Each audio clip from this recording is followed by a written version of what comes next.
John Acuff's Soundtracks, The Surprising Solution to Overthinking, is a witty, practical, and deeply relatable guide to overcoming toxic thought patterns and reclaiming control of one's mindset.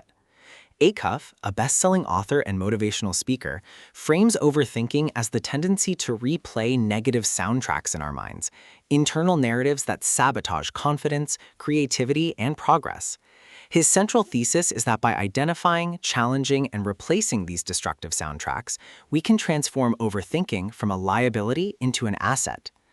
The book begins with Acuff's own confession. He is a chronic overthinker.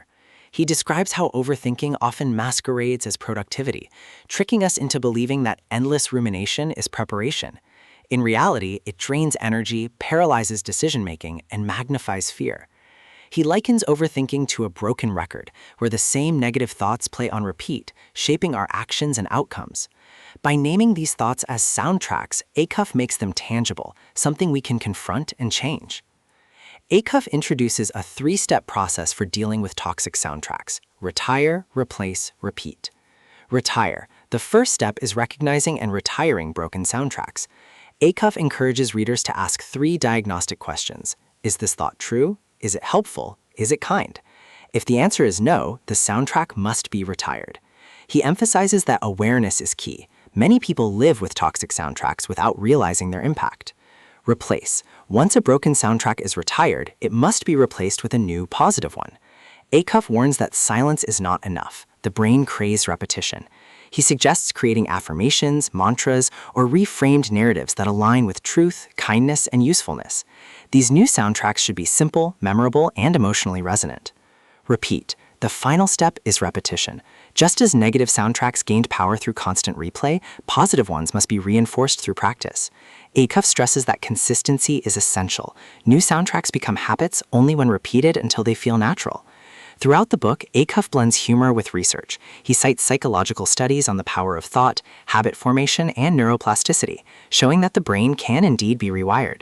He also shares anecdotes from his own life and from people he has coached, illustrating how soundtracks shape careers, relationships, and personal growth. His storytelling makes abstract concepts concrete, while his humor keeps the tone light and engaging. A recurring theme is the role of fear in overthinking. Acuff explains that fear often disguises itself as caution, whispering soundtracks like, "You're not ready," "You'll fail," or "People will laugh at you." These soundtracks keep us stuck, preventing risk-taking and growth. By retiring fear-based soundtracks and replacing them with courageous ones, we can move forward despite uncertainty. Acuff insists that courage is not the absence of fear, but the decision to act in spite of it. Another theme is identity.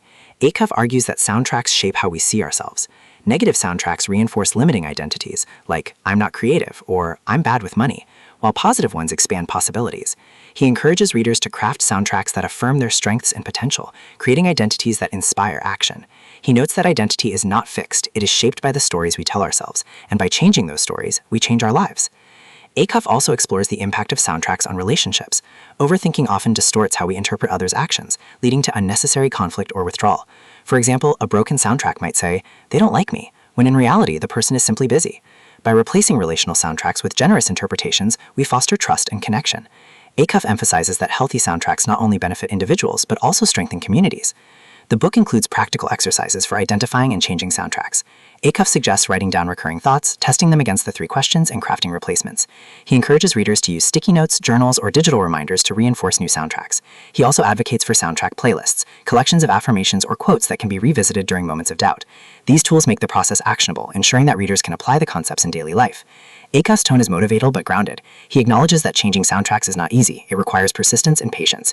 He reassures readers that setbacks are normal, and that progress comes from repetition rather than perfection. His humor and self-deprecation make the journey feel approachable, reminding readers that everyone struggles with overthinking, and that transformation is possible.